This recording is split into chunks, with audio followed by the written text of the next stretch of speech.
Good morning, Facebook Live and Joslyn fans. I am Rebecca, the program director here at the Joslyn Center, and I think this is episode 60 of the Joslyn Variety Show.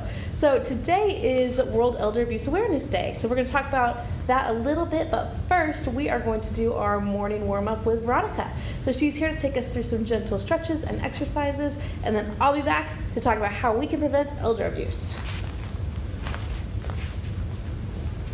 Thank you, Rebecca. Oh, excuse me. Got my mask here. I think I'll just leave it on, actually. There we go. Okay, I'll wash my glasses in the process. Hi. Starting fresh now with a little marching.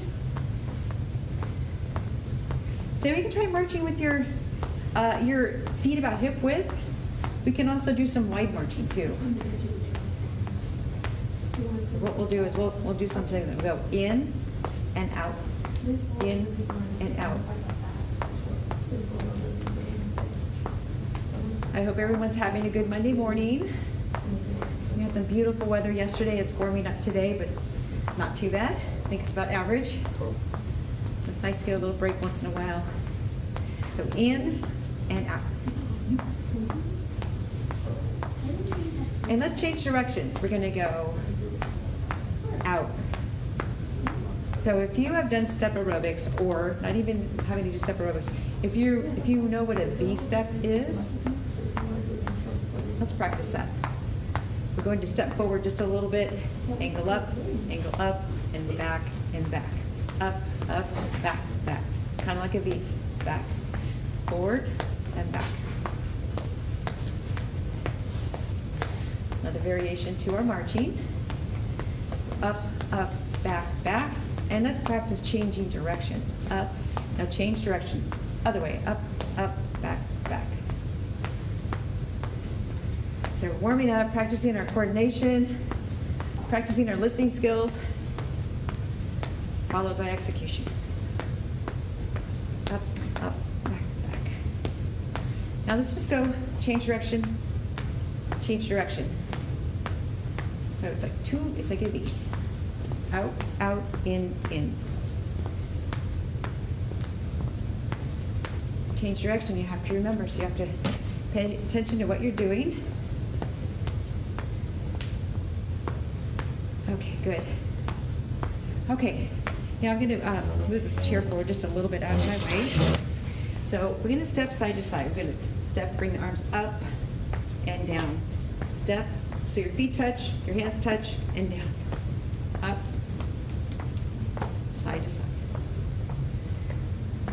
And again, raising our arms over our heart will increase our heart rate a little bit faster than if we were keeping our arms lower. So just listen to your body, whatever feels right for you. Up and down.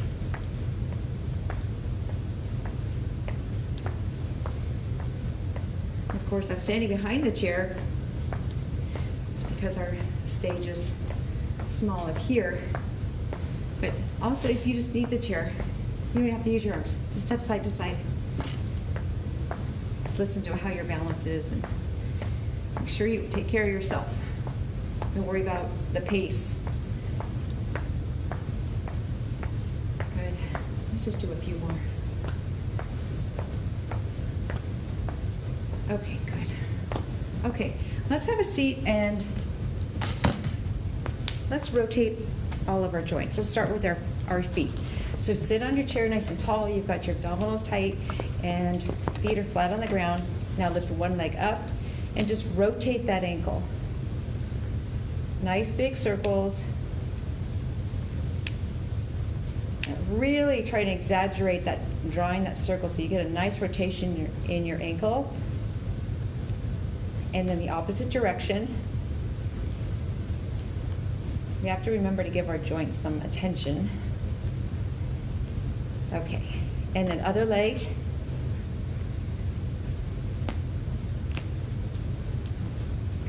I hear some crackling or some popping. That's perfectly normal. They say it's just air in there. That's what they say.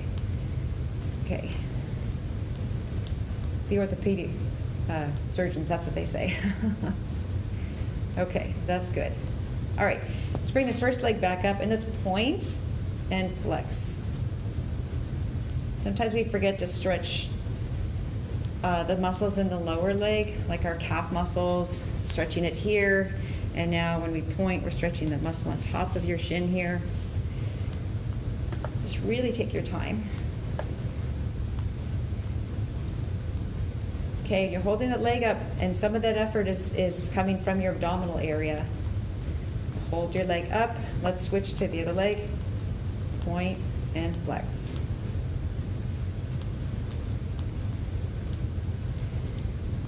Point strong, flex strong.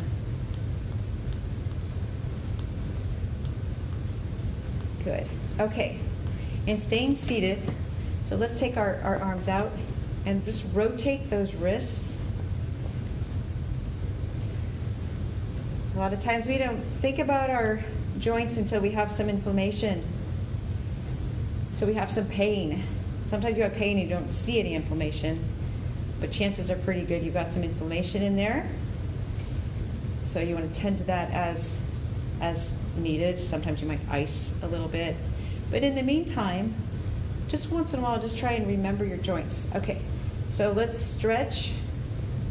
I'm pulling back on my hands. You're feeling the stretch, but coming all the way through. And the other side, again, coming all the way through here. Hold back. And then back to the first side. Now we're just going to gently pull down so you can feel it come down this way.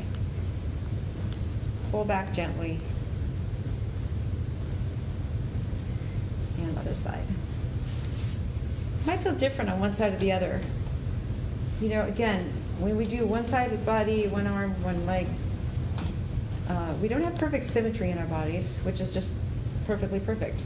So, but it might feel different in each wrist. Might depend on, you know, what your dominant hand is, or the condition of your joints. Just pay attention to that so you get to know your body. Okay, and again, just a very gentle shake, just to relax everything. Okay. So while we're seated, why don't we do, let's get ready to do some squats, and then we'll hand over back to Rebecca. Okay, so remember your feet are firmly on the floor.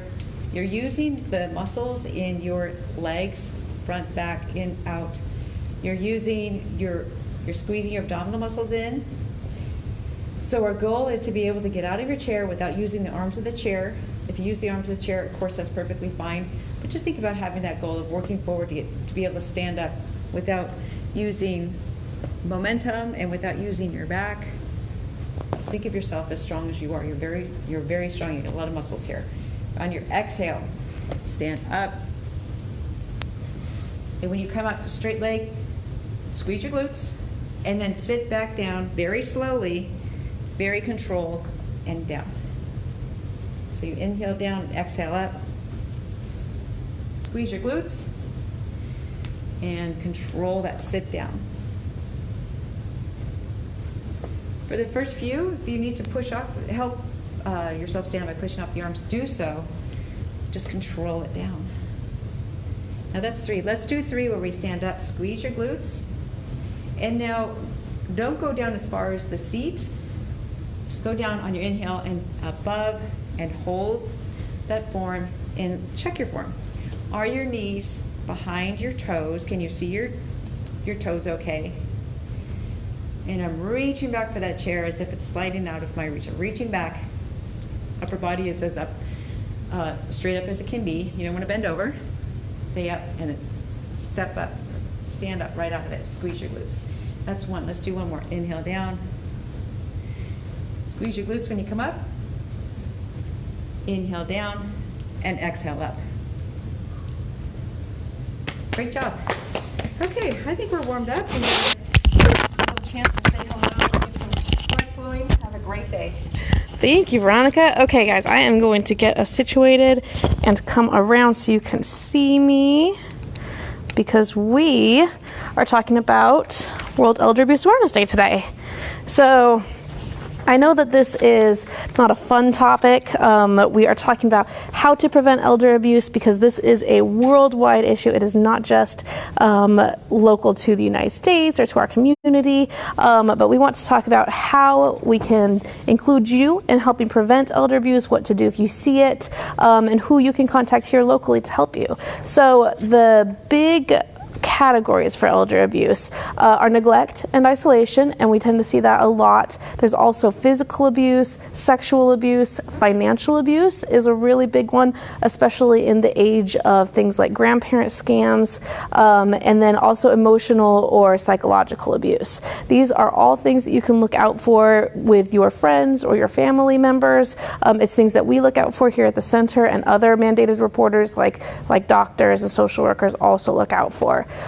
So how can you prevent elder abuse? So there's a couple really great things that you can do. The first is learning the signs. So knowing what to look for in your family and friends or neighbors or even strangers on the street, knowing what kind of bruises or broken bones to look for if it's physical abuse, knowing what emotional and psychological abuse looks like. If it's, you'll see in nursing homes a lot, maybe rocking or sucking, things like that. If you're looking for financial abuse or concerned about financial abuse, maybe somebody has had a really large withdrawal from their account lately that they can't explain, or they've changed their will unexpectedly, that can also be a big sign. So all of those are signs of elder abuse and things to look out for in your community. Talking about the issue is also a really great way to prevent it. Helping educate your family and friends about what elder abuse is and what it looks like and how prevalent it is in society. Just being aware that it's out there, knowing how to recognize it when you see it. These are all things that can prevent it. Support services prevent elder abuse. So things like senior centers. So support your local senior centers. Support different organizations that help prevent isolation, that help spot signs of abuse, that help educate the public on abuse. All of these things can help prevent abuse. And then provide respite care for caregivers. So sometimes it's not possible if they have maybe a medically mandated care worker, but if maybe your sister is the primary caretaker for your elderly mother who's in her 90s, maybe tell your sister, hey, take a couple of days. I got this. I'll handle it. So reach out to people who you know are caregivers, who you know could use a break, because caregivers are really valuable and they get so easily burnt out and so easily exhausted. So doing everything that we can to support them really can prevent elder abuse as well. Call for better funding and more training for Adult Protective Services and for other organizations like Adult Protective Services. They're always underfunded, always undertrained, always need more help. So help convince your local legislators or your mayors, things like that, people like that who are in positions of power to really provide the money and the support where it's needed. And that is one of the places where it's very needed. Also, be a sentinel. So be that person that prevents your neighbor from isolation, that goes over and says hi and brings cookies or checks in once in a while. Take care of people that are friends that you might have seen here at the center, or maybe you didn't know them as well here at the center, but you happen to have their number or you know where they live. Now that people aren't coming to the center, it is easier for them to be victims of abuse, because people like us that would typically see them on a daily basis or know how to recognize what they're going for, we don't see them right now. So if you see them or if you know that they're out there, just check on them. Help us reach out to them. We've been doing it through our phone calls, but with over 2,000 members, any support from the community that you can provide is really valuable to all of our members and to any of your friends and family who are not members here at the center. So being an advocate for them and really watching out for them and taking care of them, that's all of our roles as a community. And then finally, if you happen to encounter something that looks like abuse or seems like abuse, or you're concerned about abuse, knowing who can help is really important. So you can reach out to us here at the Joslyn Center. You guys know our number, but I'll post it as well. We have all of the connections to get help for you or for whoever it is that you're looking out for. You can also contact Senior Advocates of the Desert, and I will slowly give you their number if you want to write this down: 760-202 1024. Also, Riverside County has an Adult Protective Services division. That's 1-800-491-7123, and that's for the Riverside County Adult Protective Services. And finally, Riverside County also has a CARE program, which is designed to care for victims of elder abuse. Their number is 1-800-476-7506. And finally, if you know a senior or you are a senior and you're in a life-threatening situation, call 911, because that's an urgent response that's needed, and then from there they can help connect you to social workers and other people that that may be needed for further care. So I'm sorry, I know that that's a heavy topic, especially for a Monday, but it's so valuable, and since today is World Elder Abuse Awareness Day, we wanted to talk about it. Typically, we would have something here at the center. We would have experts come in and do a panel. Unfortunately, that's not as possible this year, but we are still here to help you. We can still connect you to those experts. If you have any concerns or any questions, please give me a call, 760-340-3220, and we're here to help. Everybody, have a good day. We'll be back tomorrow. We have some recipes for you from Veronica and from Judy. And don't forget, tomorrow is Bling and Bingo. So get your bingo cards ready today so that you can play with us tomorrow. And we will see you then. Everybody, have a great day.